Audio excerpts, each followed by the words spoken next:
The Billionaire's Second Chance at Love. Get ready for a powerful story about lost love, shocking secrets, and the true meaning of family. Hit that like button, subscribe to my channel, and tell me in the comments, have you ever made a decision based on pride that you later regretted? Part 1. A bitter farewell. Black coffee or with milk? The words hung in the air like raindrops before they fell. Luna felt time stop as her eyes met his. Leo. There, right in front of her, after all this time. Black, he replied, his voice deep, his gaze unwavering. As alone as I've been since you left. A shiver ran down Luna's spine. She instinctively adjusted little Matthias on her hip, while her hands, rebelling against her will, trembled slightly as she poured the coffee. The baby, barely 8 months old, observed the stranger with the pure curiosity of infancy, his large, expressive eyes identical to his father's. The bus station coffee shop was almost empty that rainy afternoon. Drops of rain drummed against the fogged-up windows, creating a melancholic melody. The small shop, with its faded walls and tables scarred by use, was just another job for Luna, who fought every day to provide for her son. She never imagined that Damien Thorne, heir to a sprawling hotel empire, would appear like a mirage in this forgotten corner of the city. You look beautiful, he murmured, though his eyes revealed much more than his words.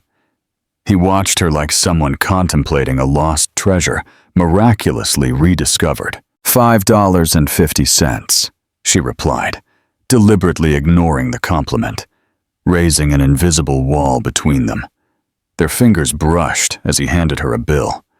That simple contact, barely an instant, sent an electric current through her entire body, awakening memories and sensations she had tried to bury for months. Matthias began to fuss, babbling and stretching his small hands towards the man.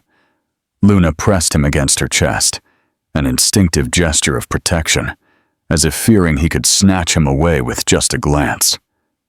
Leo froze, his gaze fixed on the child, first with curiosity, then with astonishment, and finally, with a certainty that stole his breath. Those eyes, those green eyes with tiny golden flecks around the pupil, the same ones he saw every morning in the mirror. "No!" Luna began, her voice choked with contained emotion, but she had already turned, fleeing towards the back room. "Your coffee's ready," she called over her shoulder, with a coldness that utterly contradicted the emotional chaos swirling inside her. For the next 20 minutes, Luna kept herself busy attending to other customers, cleaning tables, rearranging sugar packets, anything to keep her away from him and the questions she saw forming on his lips. But she felt his gaze, persistent, following her around the shop like a persistent beam of light from which she couldn't escape. When she finally dared to look towards his table, Damien was gone.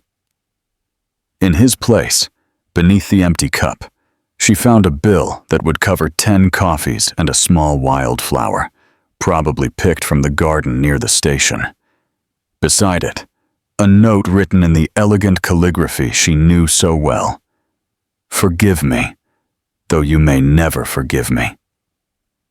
Her heart lurched in her chest, her knees buckled, and she had to lean on the counter to keep from falling. How dare he appear like this, after everything that had happened? After his mother had humiliated her, offering her money to disappear from his life? Matthias, as if sensing the anguish engulfing his mother, began to cry softly.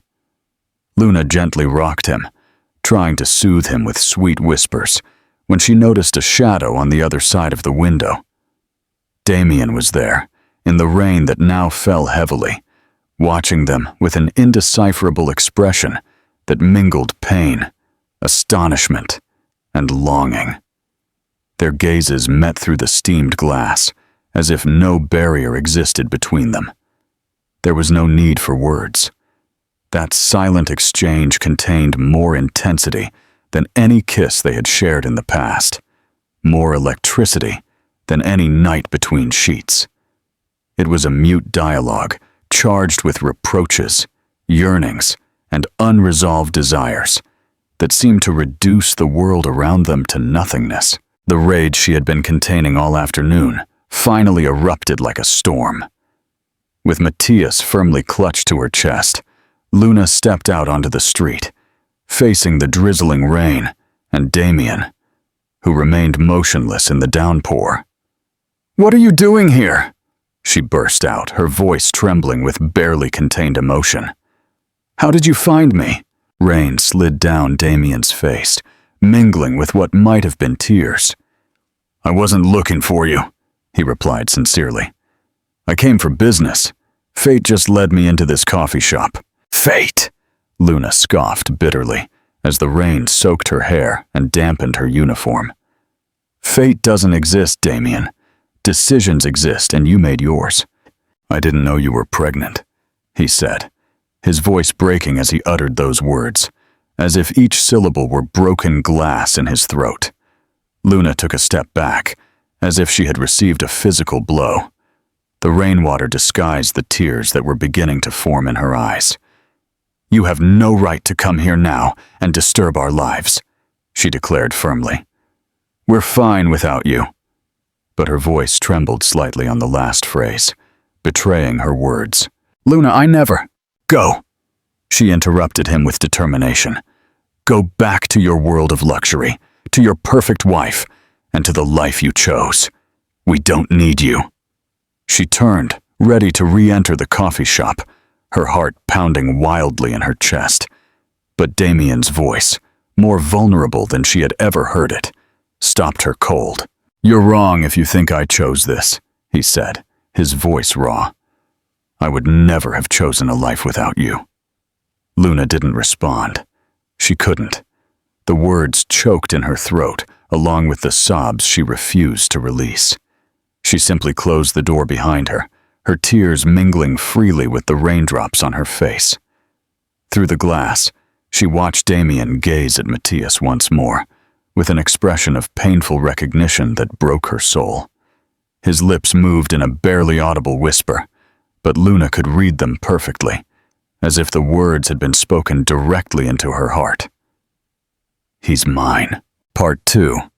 The Haunted Past. Damien stormed into his hotel room and threw his soaked jacket onto the bed in frustration. The image of Luna holding a baby, his baby, had seared itself into his mind like a branding iron. With trembling hands, he poured himself a whiskey and gazed at the gray city from the window as memories flooded his mind, as intense as the day he lived them. 1.5 years earlier, the ballroom of the Grand Thorn Hotel gleamed with crystal lights and violin music. Damien, trapped in another boring corporate reception, distractedly observed the guests until his eyes landed on her. A young woman with dark hair serving champagne, moving gracefully through the crowd as if floating. Their gazes met over the heads of important businessmen. She smiled at him, not with the practiced smile of someone seeking a tip, but with an authenticity that completely disarmed him. He approached, drawn by an invisible force. "Do you work here often?" he asked, taking a glass from the tray she held. "Long enough to know the owner never speaks to the staff," she replied, with a challenging spark in her eyes that instantly captivated him. That night, when all the guests had left and the ballroom was deserted, Damien waited for her at the service exit, under a starry spring sky. Luna emerged in her worn coat, surprised to find him there. "What is Mr. Thorne doing, waiting in an alley?" she asked, with a mix of curiosity and caution. "Inviting you to dinner," he replied with a smile he rarely showed in public, a sincere smile that lit up his eyes. "And what would your mother think of that?" Luna crossed her arms, defiant, but intrigued. "My mother thinks many things." Damien took a step closer. "None of them matter to me right now." That dinner was the first of many. They met in discreet restaurants, far from the places frequented by the social elite.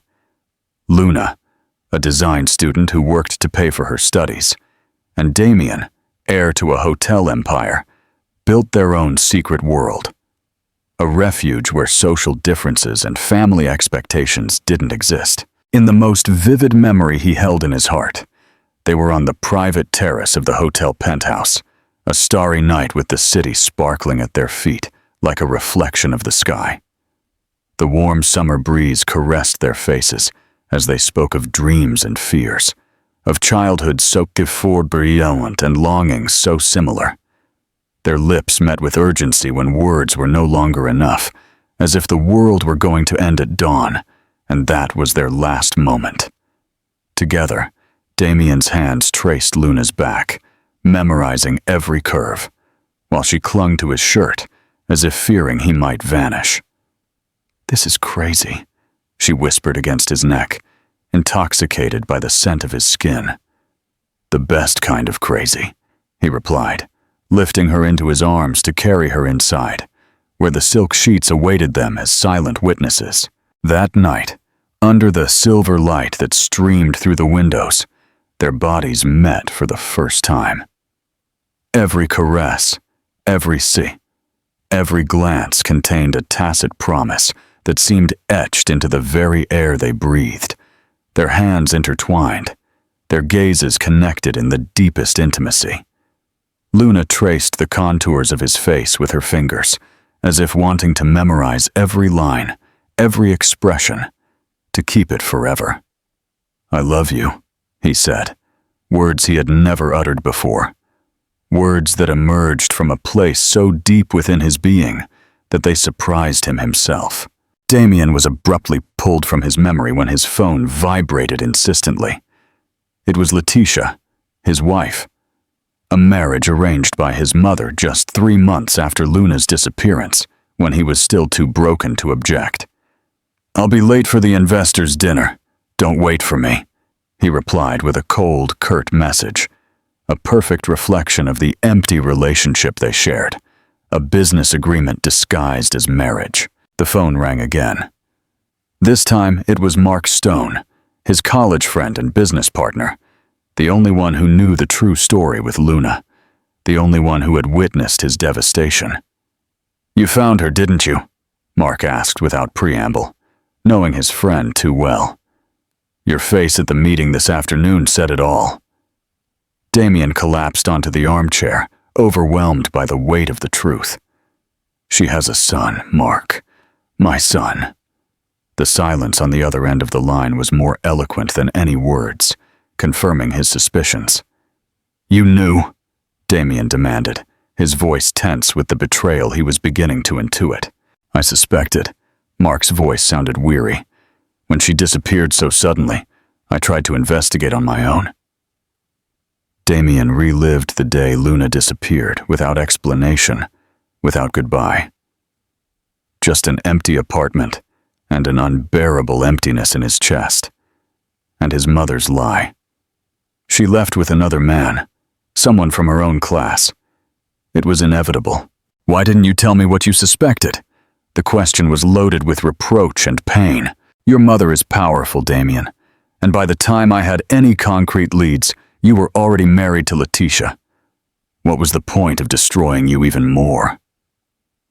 Another memory assaulted Damien. His mother, Victoria Thorne, in her mahogany-paneled study, her expression satisfied on the day of his wedding to Letitia, adjusting his tie as she had when he was a child. "Letitia is what you need. Someone of our position, who understands business and responsibilities. That waitress would have only been a passing distraction. In time, you'll thank me." Now everything took on a new and terrible meaning. Letitia's coldness, her constant absences, her exclusive interest in the company's shares and social appearances. A marriage of convenience that never blossomed into love. A business agreement where love never had a place. "Tomorrow, I want to review all corporate accounts from the last year and a half," Damien ordered Mark with renewed determination. "Every unjustified cent, every unusual transfer. Do you think your mother? I'm sure of it. The certainty was like a dagger in his chest. Victoria must have paid Luna to disappear. I need proof. After hanging up, Damien collapsed onto the armchair, overwhelmed by the weight of the truth. The image of Luna holding his son while serving coffee in that miserable place tormented him like a ghost impossible to exorcise. How had he allowed it to happen? Why had she agreed to leave? What threats had she received? The memory of their last encounter returned vividly, as if time had not passed. Luna in his arms, her skin golden from the dawn filtering through the window, whispering, "Someday we'll have our own family," while he kissed her bare shoulder, promising her the entire world. A week later, she had vanished as if she had never existed. What do you think Damien will do with this newfound information? Will he confront his mother? Or will he seek out Luna first? Let me know your predictions in the comments. The door to his room opened without warning.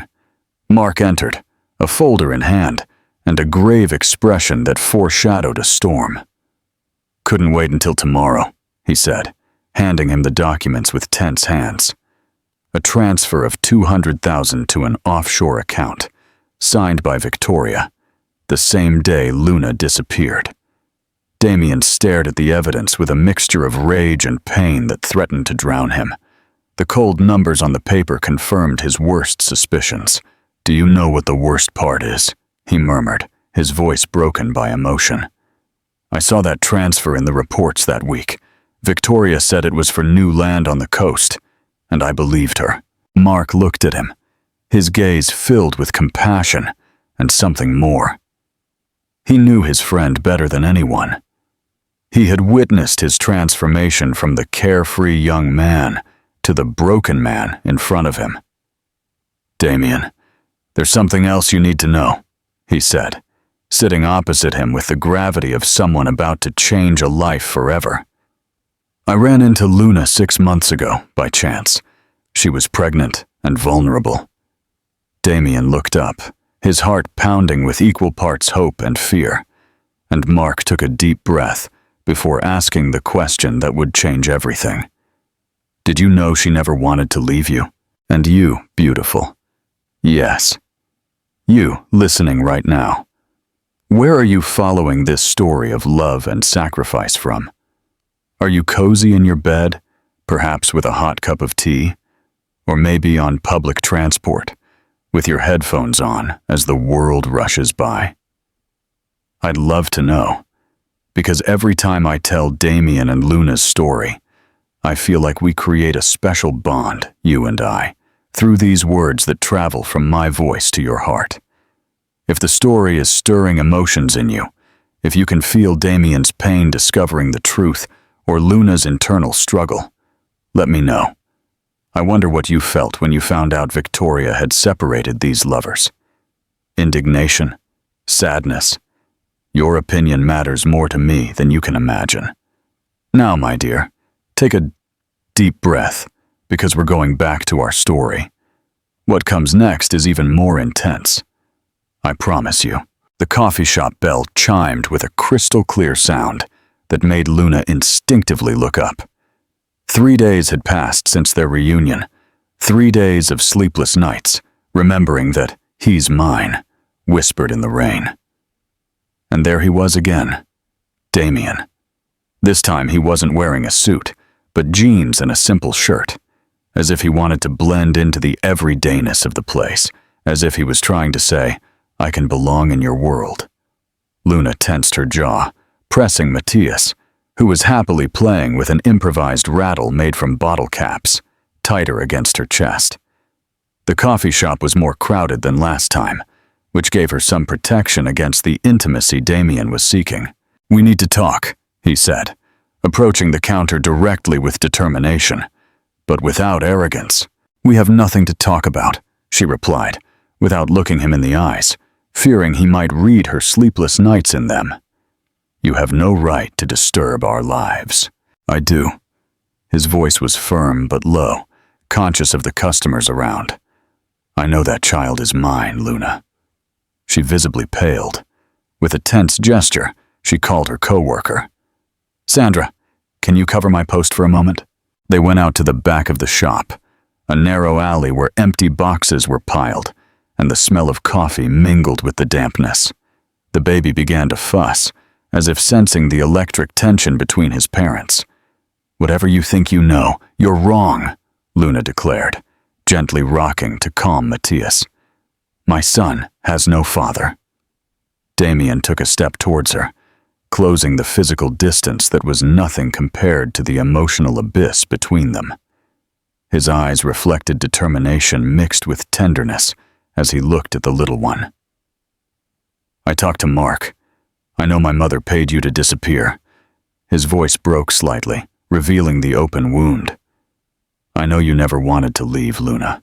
She recoiled until her back hit the worn brick wall. She felt like she was crumbling inside like a sandcastle before the tide, but she maintained her outward composure like armor. "And what does that change now?" Each word was a dart poisoned by pain. "You went on with your life. You married who you were supposed to." The reproach hung in the air between them. "I went on with mine, too." "I didn't go on, Luna," he replied, with a sincerity that hit her like a wave. "I survived, and I haven't even done that well." Matthias suddenly began to cry loudly, breaking the tension of the moment. Luna tried to soothe him with soft cooing, but the little one was unusually irritable. Touching him, she noticed his skin burned beneath her fingers. "He's burning up," she exclaimed, panic flooding her voice.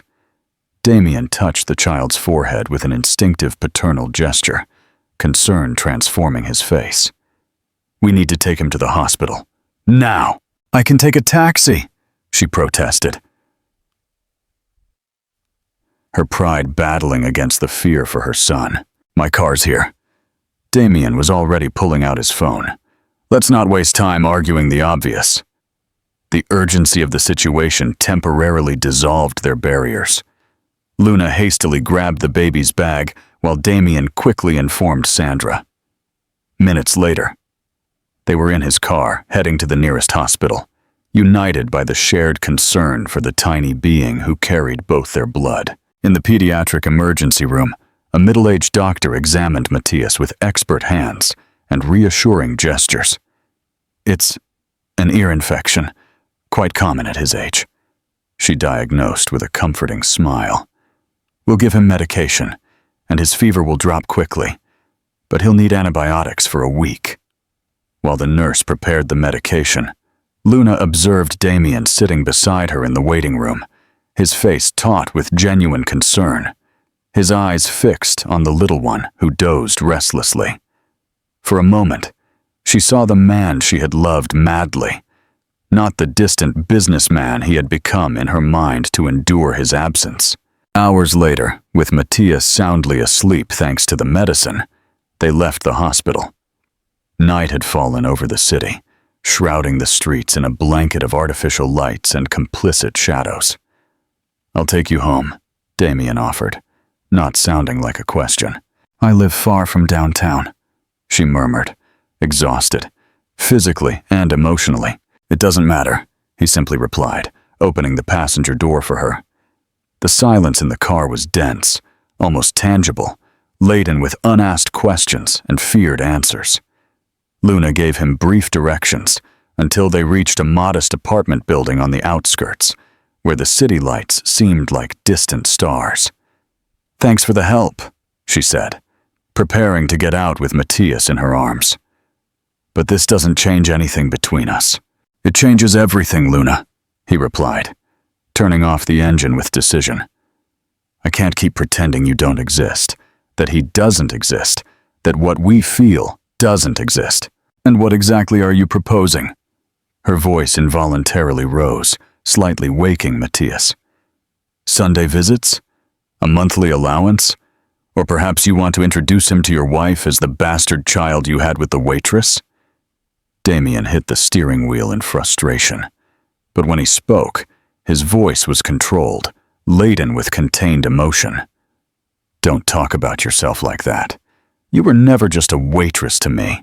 "And what was I then?" Luna's eyes shone. A dangerous fling? A pastime? An adventure to escape your perfect world? You were everything, Luna. Everything. The intensity of his words filled the confined space of the car like a physical presence. And when you disappeared, I became nobody, a shadow of myself. Luna hugged the baby tighter to her chest, like a shield against the vulnerability she felt growing within her with each of Damien's words. Don't you dare blame me. Her voice cracked slightly. Your mother gave me an impossible ultimatum.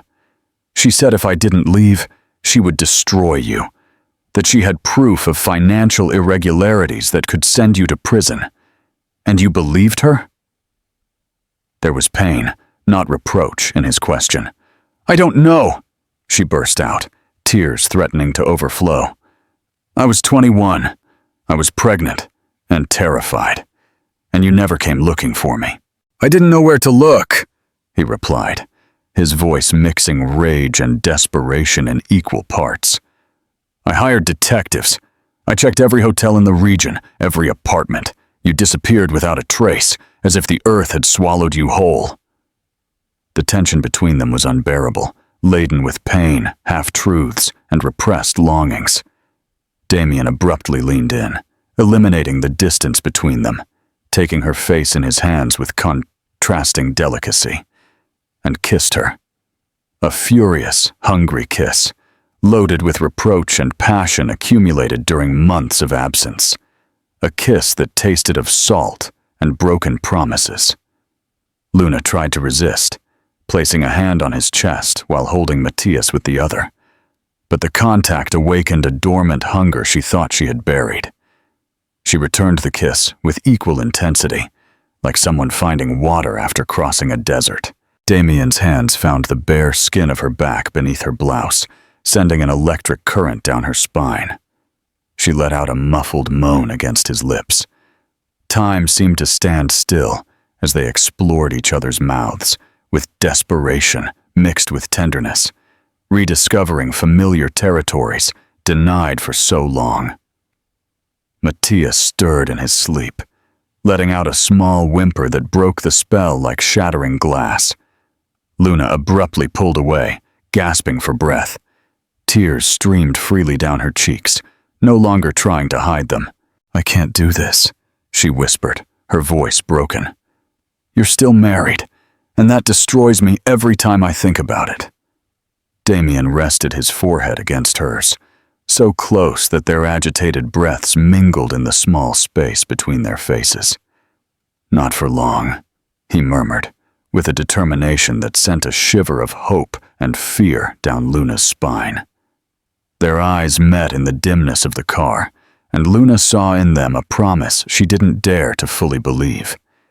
She carefully picked up Matthias and got out of the car, climbing the building's stairs without looking back, though she could feel Damien's gaze following her until she closed her apartment door. Inside her small refuge, as she gently settled Matthias into his crib with infinite tenderness, Luna allowed herself to cry in silence, the tips of her fingers touching her lips, still burning from the kiss she had sworn never to desire again, but had secretly yearned for every lonely night. Part 3. The paternity test. The envelope remained closed on the worn wooden table like a bomb about to explode. Luna and Damien looked at each other in silence, with Matthias sleeping peacefully in his car seat between them. The coffee shop was closed, the chairs placed on the tables, only the three of them in the dimness of the afternoon that slowly died behind the windows. You open it, Luna finally said, pushing the envelope towards him with fingers that betrayed her nervousness. Damien took the white envelope with slightly trembling hands, a clear contrast to his usual composure. 2 weeks had passed since the night in the car, since that kiss that had shaken the foundations of everything they believed to be established. 2 weeks of cautious messages, of tense negotiations, until Luna accepted the paternity test that would now define their destinies. Whatever the result, she began, her voice barely audible, as if the words weighed too heavily. He's mine, Damien interrupted, with an unwavering confidence that came from the depths of his heart. I knew it from the moment I saw his eyes, identical to mine. He tore open the envelope with a decisive movement and pulled out the clinical document. His eyes eagerly scanned the lines of text and figures until they stopped at the conclusion written in bold: 99.98% probability of paternity. His face showed no surprise, only a profound relief, as if he had been holding his breath for months and could finally breathe. Luna looked down at Matthias, as if an invisible weight lifted from her shoulders, leaving only the vulnerable truth between them. "Now you can stop denying it," he said, without reproach in his voice, only the quiet certainty of someone who has found a long-sought truth. "I never wanted to deny you your son," she replied in a thin voice, as a single tear rolled down her cheek. "I just wanted to protect him from your world, from your mother, from everything that separated us." Damien put the document in the inside pocket of his jacket, close to his heart. His next words resonated in the silence of the coffee shop with the force of an oath. "I'm going to talk to my mother. Today. Myself." Luna looked at him, suddenly alarmed. She knew Victoria Thorne, her steely determination, her ability to pull invisible strings. "Damien, be careful, Victoria is—" "I know," he replied, approaching to gently caress Matthias's rosy, sleeping cheek. "But this ends now. I won't let her separate us again." Part 4. The Thorne Legacy. The Thorne mansion stood imposing at the end of the tree-lined avenue, its white walls and neoclassical columns projecting the image of power and tradition that Victoria valued so much. Damien entered without announcing himself, ignoring the butler's greeting, walking with firm steps directly to his mother's study. He found her as always, impeccably dressed, reviewing documents with the precision of a surgeon, barely looking up when he entered. "Damien, dear, what an unexpected surprise." Her voice was soft but controlled. "Letitia mentioned you've been absent these days. I hope it's nothing serious." He placed the paternity test result on top of the documents she was reviewing, with a deliberately slow gesture. "I have a son." Victoria stared at the document for an instant that seemed eternal. Her expression remained inscrutable, like a mask perfectly carved in ice. But Damien, who knew her better than anyone, perceived the slight hardening of her gaze. "And what is this supposed to mean?" she finally asked, with the calm of someone who believes they hold all the cards. "You know exactly what it means," he replied, leaning over the desk, invading the space she had always kept as her own. "Matthias is my son, the son Luna was expecting when you paid her $200,000 to disappear from my life." A dense, almost palpable silence filled the room, decorated with carefully selected antiques. Victoria finally stood up with studied elegance, walking towards the window that overlooked the perfectly manicured garden. "That girl wasn't suitable for you," she said in a controlled voice, not even denying it. "I was only trying to protect you from a mistake that would have ruined your future. By paying her to abandon me?" The pain in his voice was evident. "By threatening to destroy me?" Victoria turned, facing him with the coldness she had used to build an empire from nothing. "I offered her an opportunity, money to start a new life, away from us, from our circle. It was she who accepted." Her gaze hardened. "Doesn't that tell you everything you need to know about her feelings?" "She was pregnant and scared," Damien burst out, his voice trembling with a fury he could barely contain. "And you manipulated her, as you've always done with me, as you did with my marriage, with every aspect of my life. Everything I've done has been for your good, for the good of the Thorne legacy." Victoria advanced towards him, her aristocratic composure beginning to crack under her son's unusual rebellion. "And what do you plan to do now? Destroy everything I've built for decades for a romantic whim?" "It's not a whim," Damien replied, holding her gaze unblinkingly for the first time in his life. It's my family. The family I chose, not the one you imposed on me. Your family is here. Victoria's voice became sharp as steel. The thorns, the company, the legacy you will one day lead. Damien shook his head with a new determination that Victoria had never seen in him. No more.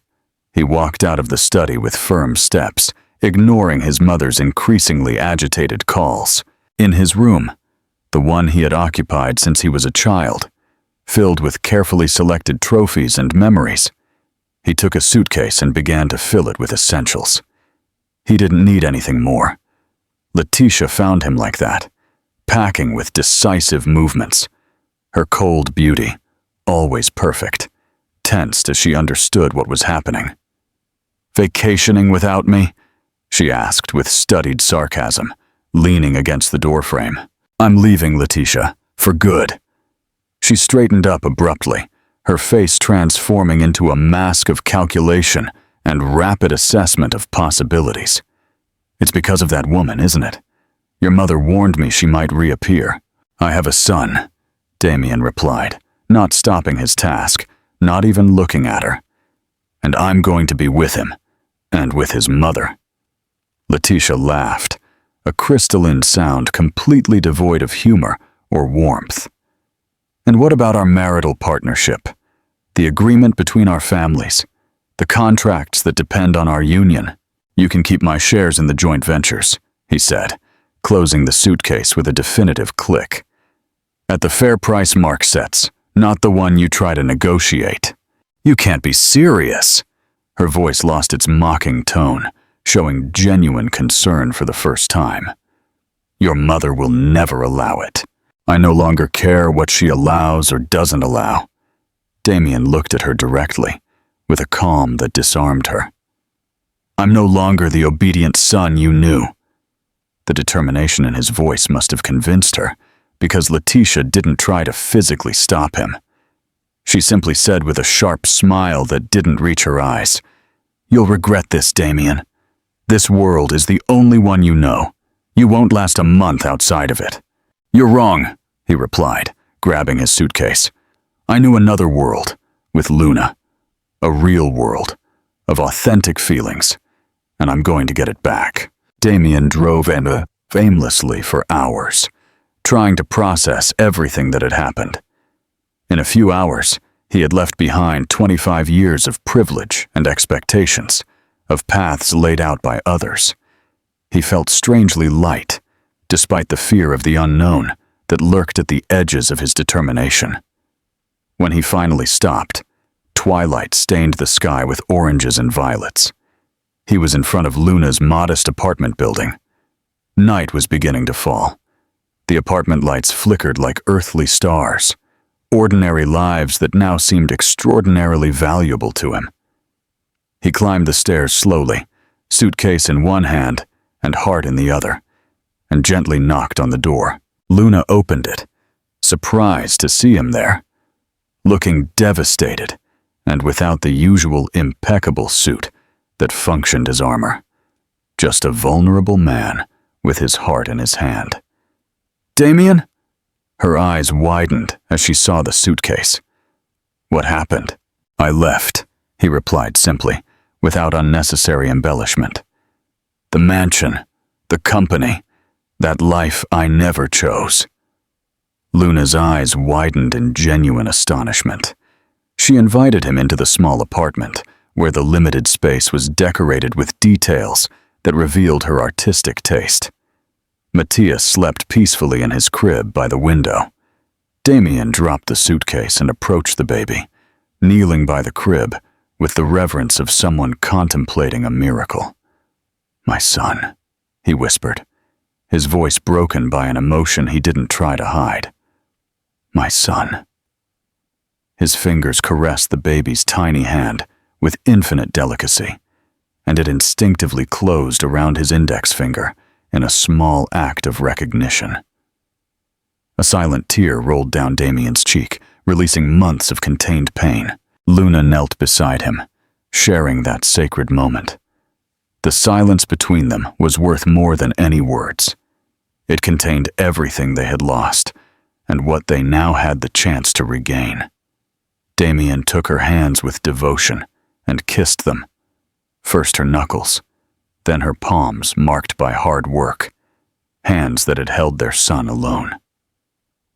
"Forgive me," he murmured against her skin, "for not finding you sooner, for not protecting you from her, for all these lost months." "You're here now," she replied, cradling his face in her hands. "That's all that matters." They looked at each other in the dimness of the small apartment, illuminated only by the tiny star-shaped nightlight that watched over Matthias's sleep. Damien gently pulled her towards him, embracing her as if fearing she would vanish in his arms. Their lips met, not with the desperation of their last kiss in the car, but with the tenderness of those who have traveled a long and painful road to reunite. His hands explored old paths and new territories with reverence. Damien kissed her neck, her shoulders, the hollow of her collarbone that had always fascinated him, while she clung to him, rediscovering every contour, every texture. There was no rush, only a slow, deep thirst to reclaim lost time, to heal wounds with caresses. Every touch was imbued with silent promises. Every sigh contained the essence of a shared future. They separated when Matthias made a small noise in his sleep, reminding them of his presence. Both smiled, their foreheads touching, their hearts beating at the same rhythm, synchronized once again. "Where will you live now?" Luna asked, caressing his face, memorizing every new line that pain had etched on him. "Here, if you'll let me," he replied simply, "or wherever you want. You are my home. You two are." She looked at him intensely, evaluating the sincerity of his words. The man kneeling before her was no longer the Thorn heir, forged in privilege and expectations, but simply Damien, the father of her son, the man she had loved until it hurt, and who now returned, transformed by sacrifice. "Are you really ready to live in my world?" she asked in a whisper laden with meaning. "Without luxuries, without privileges, without the safety net you're used to. Just the three of us, building from scratch?" Part 5. A public declaration and its aftermath. The cameras focused on Damien, sitting straight-backed, but without his usual rigidity, facing a panel of eager journalists in the conference room of the city's most prominent hotel. He was no longer the impeccable heir everyone knew. He wore a simple shirt without a tie, and his face showed the serene determination of someone who had made an irreversible decision after much reflection. "I appreciate your presence this afternoon," he began, his voice firm but emotional.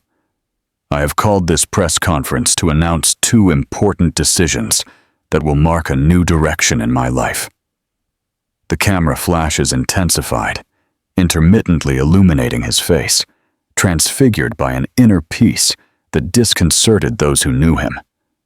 Damien took a deep breath, preparing to publicly change his life, with no turning back. The first. "I have a son, a beautiful 8-month-old boy named Matthias, the fruit of my relationship with Luna Hayes." An astonished murmur rippled through the room like a wave. Journalists leaned forward in their seats, hungry for details about the unfolding scandal. "The second," Damien continued, unfazed by the reactions, "I am effectively resigning from my position as executive and heir to the Thorn Empire." The murmur turned to chaos, a symphony of exclamations and questions launched simultaneously.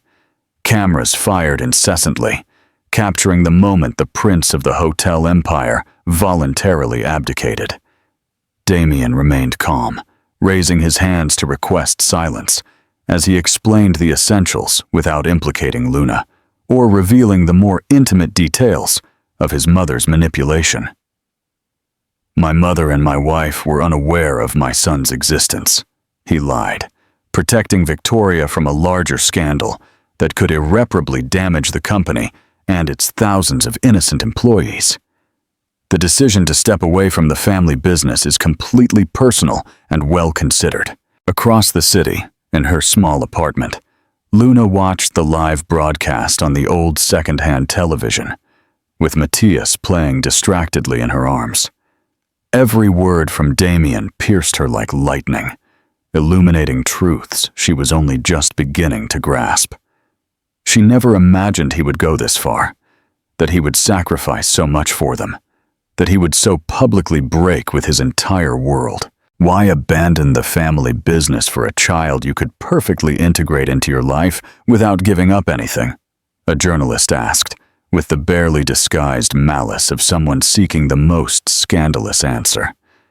Damien's response was direct, without hesitation.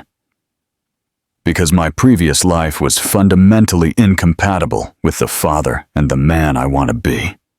The broadcast abruptly cut to an advertisement for luxury perfume, an irony not lost on Luna. She turned off the television with trembling hands and hugged her son, who, oblivious to the storm raging because of him, happily played with his improvised rattle. "Your daddy is the bravest man I've ever met," she whispered to him, as silent tears rolled down her cheeks. What do you think of Damien's public declaration? Was he right to protect his mother's reputation, or should he have exposed everything? Share your thoughts in the comments. 3 days after the press conference, the headlines on newsstands and screens were devastating. Letitia, breaking the discretion agreement they had reached through lawyers, had given an exclusive to the country's most widely read society magazine. My Hell with Damien Thorne. In it, she accused him of constant infidelities, hidden addictions, and corporate negligence that had jeopardized several important projects. Without proof, but with intimate details only a wife could know, her testimony was devastating to Damien's reputation. The Thorne family, led by Victoria, issued an official statement formally disassociating themselves from him and announcing that Victoria would assume full control of the company to ensure the stability shareholders deserved.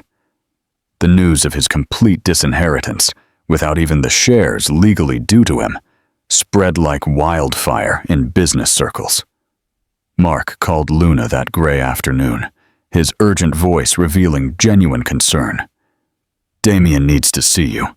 It's been devastating, more than we imagined." "Where is he?" she asked, her heart racing. "Why didn't he come here?" "He didn't want to expose you to the harassing press. He's at a guest house near the port. He didn't want to stay with me. He says he needs distance from everything related to his old life."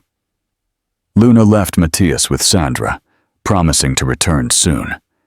She took 2 subway lines until she reached a port area full of cheap guest houses, frequented by sailors and travelers on limited budgets.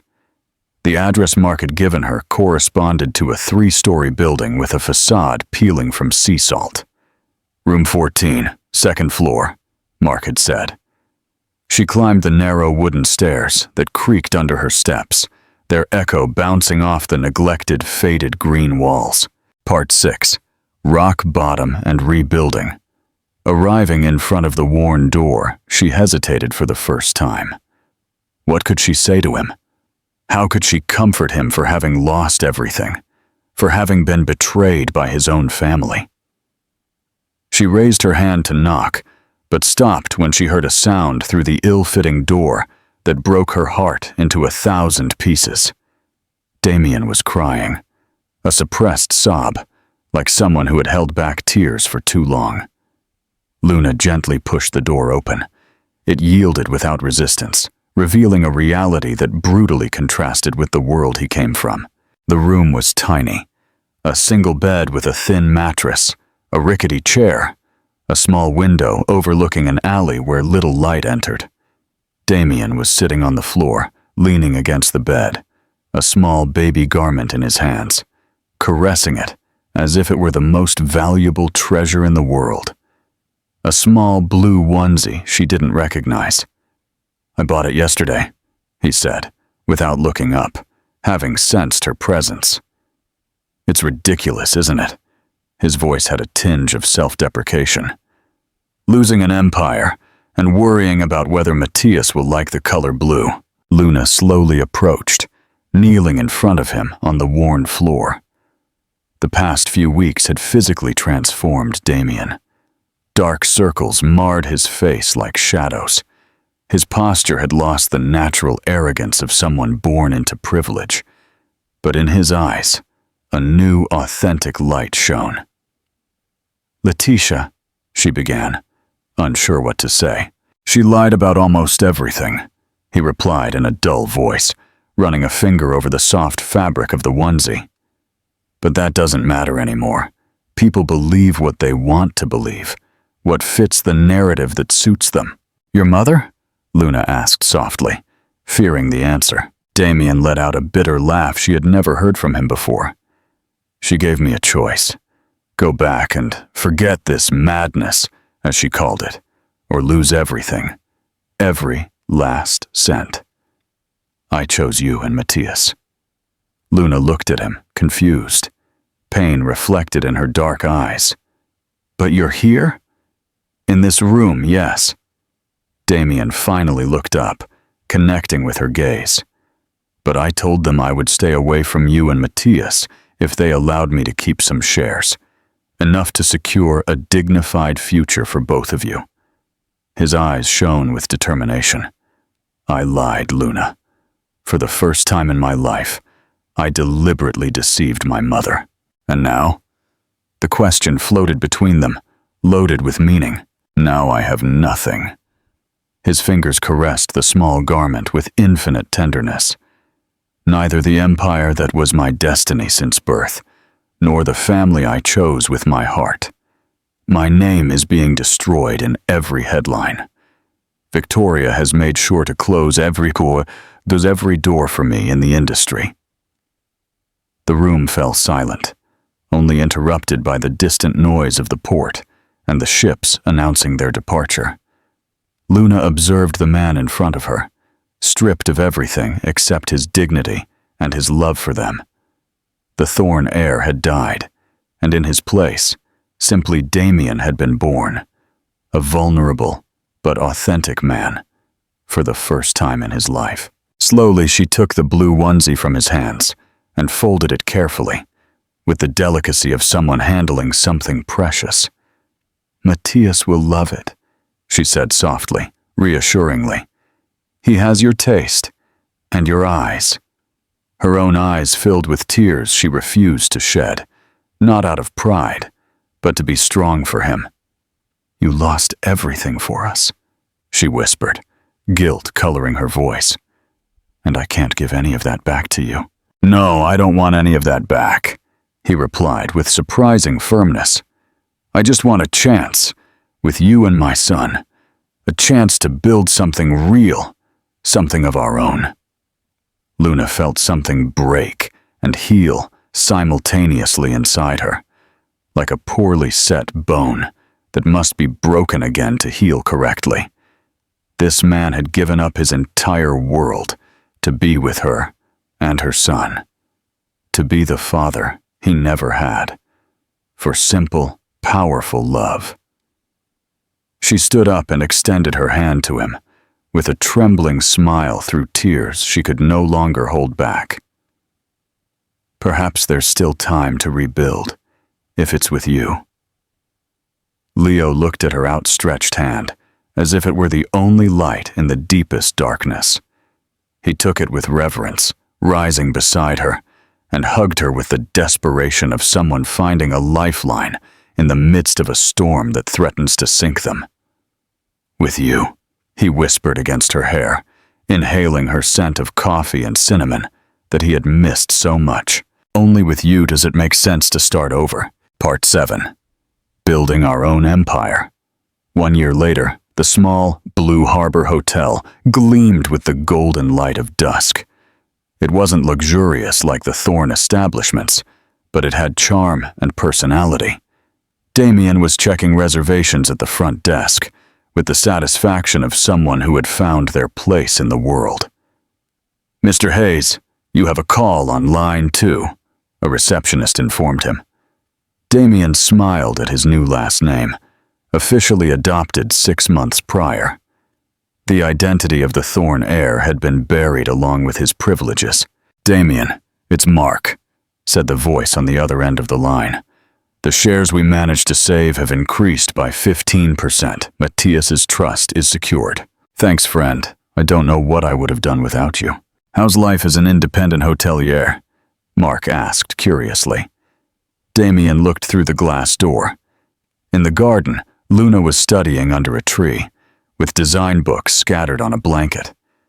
A few feet away, Matthias, almost 2 years old now, was trying to take hesitant steps, held by Sandra, who had left the coffee shop to work with them. It's perfect, he replied sincerely. I've never been happier. After finishing his shift, Damien headed towards his family. They had rented a simple house near the hotel, spacious enough for 3, but without the excesses he had been accustomed to. Daddy! Matthias exclaimed upon seeing him, extending his arms. Damien lifted him, spinning him in the air as the child laughed. Luna watched them with a smile, closing her books. She was in her last semester of design, dividing her time between her studies and working on the hotel's decor.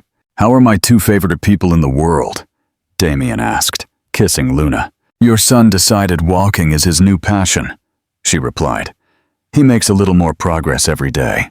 That night, after putting Matthias to bed, they prepared dinner together in the small kitchen. There were no chefs or elaborate banquets, just 2 people chopping vegetables and laughing. The radio played a slow, nostalgic song. This song, Luna murmured, was playing the first night we danced on the hotel terrace. Damien put down the knife and extended his hand with a bow. May I have this dance, Miss Hayes? Luna took his hand.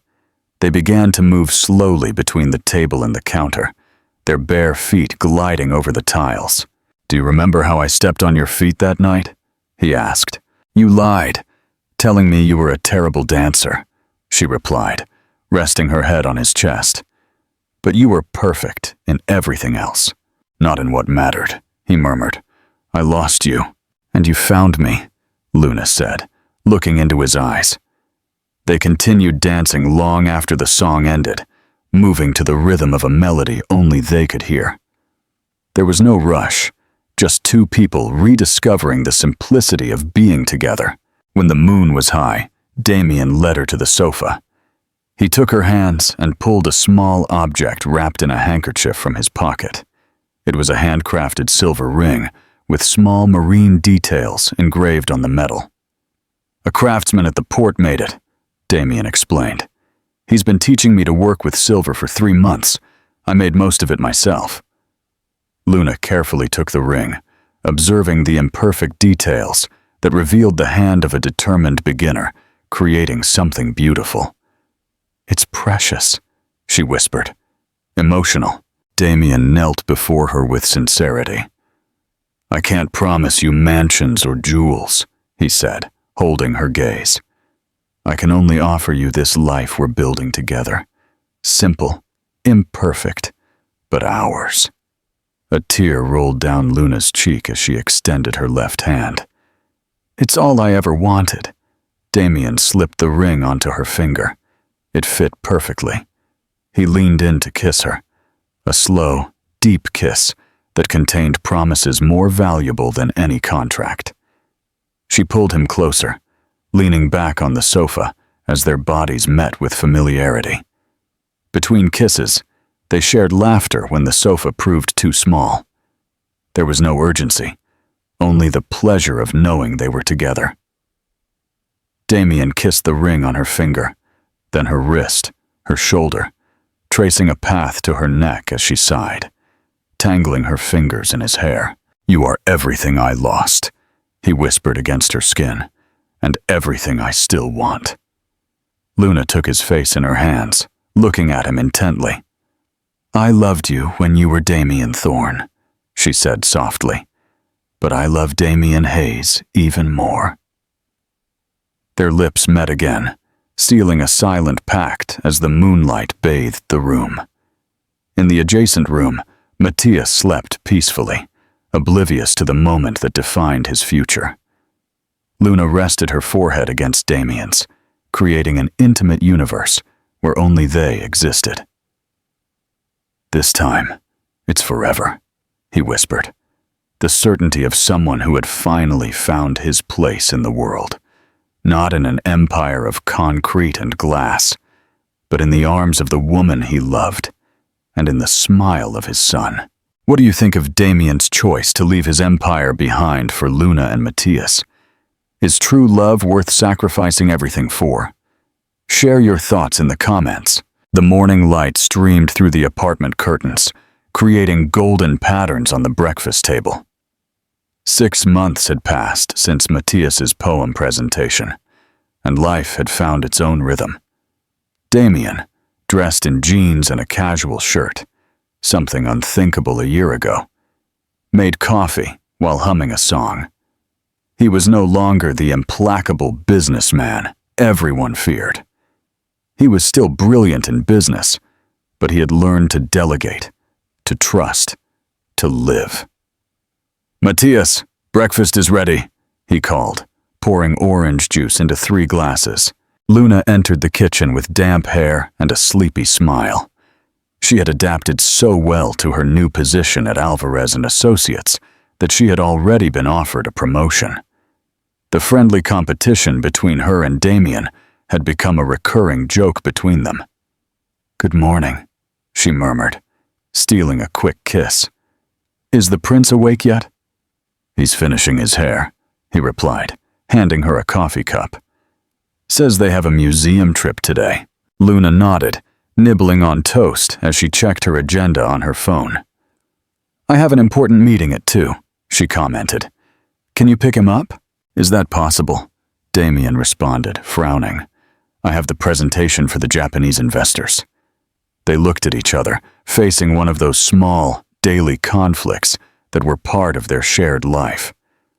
"I can order an Uber," Matthias suggested, appearing at the door in his impeccable uniform and a perfectly braided ponytail. "I'm 10 years old now. I'm not a baby." Damien and Luna exchanged worried glances. Matthias's growing independence was another challenge they faced as parents. "Not even in your dreams," they responded in unison, making the girl laugh. "I'll call my mom," Luna finally offered. "She's thrilled to be a pseudo-grandmother. She can pick him up and take him home until one of us gets there." Matthias smiled, satisfied with the solution. He sat at the table and began to spread jam on a piece of toast with absolute concentration. "Daddy, did you know monarch butterflies travel more than 4,000 kilometers every year?" he asked suddenly. "It's the topic of my science project." "Really?" Damien responded, genuinely interested. "We could research it more this weekend." "But this weekend we're visiting Grandma and Grandpa," Luna reminded him. Damien winced. His relationship with Luna's parents had improved considerably, but he still felt out of place in the modest home where she grew up. "Your dad still looks at me like I'm going to steal you," he muttered. "My dad looks at everyone like that," Luna laughed. "Besides, he likes you. He let you use his workshop last time. After asking me 3 times if I knew the difference between a wrench and a screwdriver," he protested. Matthias watched them with a smile. She loved listening to them argue like this, without real tension. Just the natural back and forth of 2 people who had learned to share their lives. "Did you finish your math homework?" Luna asked, changing the subject. "Almost," Matthias replied, avoiding her gaze. "Almost means you haven't even started it," Damien questioned, knowing his son well. Matthias sighed dramatically. "Fractions are boring. Fractions are important," Luna insisted. "We'll review them together tonight. Deal?" The boy nodded, though without much enthusiasm. Then, as if remembering something important, he pulled a folded paper from his backpack. "I almost forgot. The teacher sent this for you two." It was an invitation to the end-of-year play. Matthias would have a starring role. "But it's during work hours," Damien murmured, checking the date. We can make it work, Luna assured, placing a hand on his. We'll cancel whatever is necessary. Matthias's eyes sparkled with happiness. Not so long ago, his father would never have considered adjusting his schedule for a school event. We're going to be late, Luna exclaimed, looking at the clock. Finish your breakfast, Matthias. Damien, can you clear the table today? Why is it always me? Because I made dinner last night, she replied, winking. Damien smiled, accepting defeat. As Matthias hastily finished his juice, Luna gathered her things and looked for the car keys. Morning chaos was part of their normalcy now. There were no longer assistants coordinating their schedules, no chauffeurs waiting, no mansions with service staff. Just the three of them navigating life together, with their complications and their joys. Before leaving, Damien hugged Luna around the waist and kissed her deeply, ignoring Matthias's protests about how gross adult kisses were. I love you, he whispered against her ear.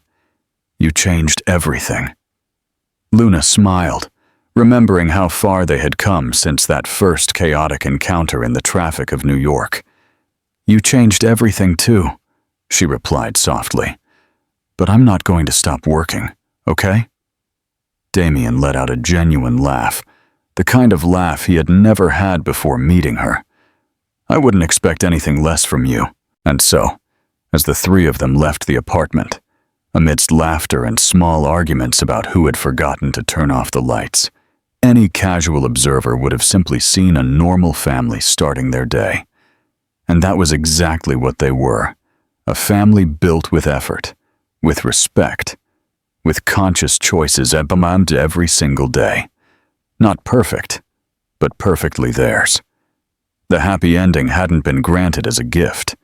They had built it together, brick by brick, day by day, decision by decision, and that made it infinitely more valuable. Well, friends, what do you think? If this story of Luna and Damien touched your heart as much as it did mine, don't forget to leave your like and share this video with those special people who also believe in true love, the kind that is built day by day with effort and honesty. A love that doesn't depend on material things, but on the choices we make every day for those we love. I'd love to know where in the world you're watching us today. What country are you enjoying this unconventional love story from? Tell us in the comments if you identify with Luna, with Damien, or with little Matthias. And don't forget to subscribe to the channel for more stories that remind us that happy endings exist, but you have to build them with courage and authenticity.